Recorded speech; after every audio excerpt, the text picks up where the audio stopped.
ខ្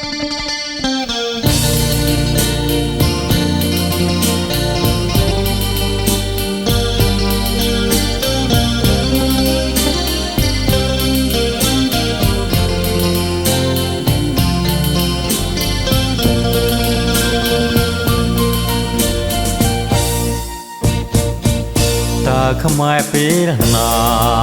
ប្រាជ្ញាឆ្លៀងវែង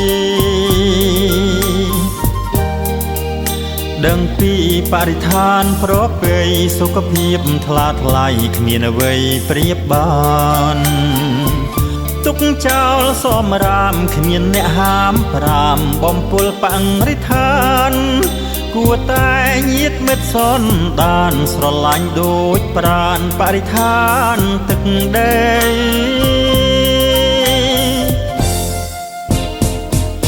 តើខ្មែរពេលណាទើបមានកំណាត់ម៉ែឪកូនចៅបងកើតអប់រំឲ្យកើតកំណើតប្រុងស្រីកុំចោលសំហាមទុកចោលសមរាមពីពេញទឹកដីកុំចោលសមរាមទៀតអីមេត្តាប្រណីយល់ដឹងផងទៅ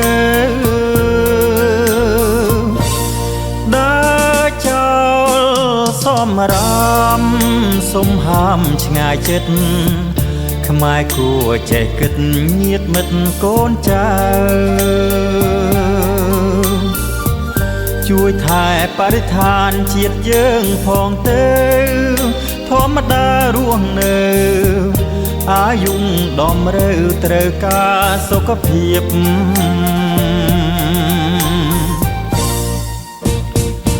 ខ្មែរយើងគួរតែមានវិធានការចងរឹតក្បួនច្បាប់ដំរាប្រាប់ដល់ខេមរាឆ្ងាយចិត្តបានជ្រាបឃើញមើងត្រូវហាមអ្នកចោលសមរាមពីវាលត្រូវគៀប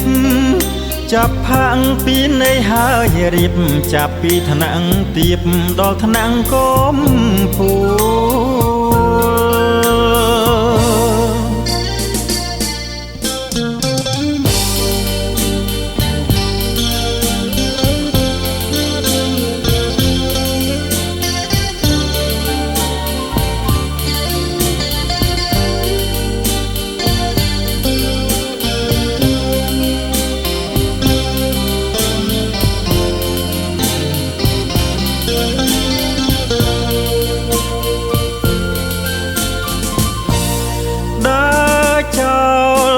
សមរាម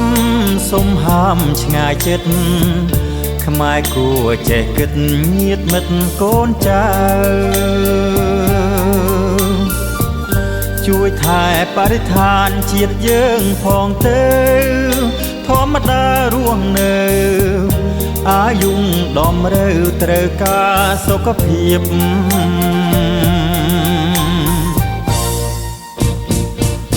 ខ្មែរយើងគួរតែមានវិធានការ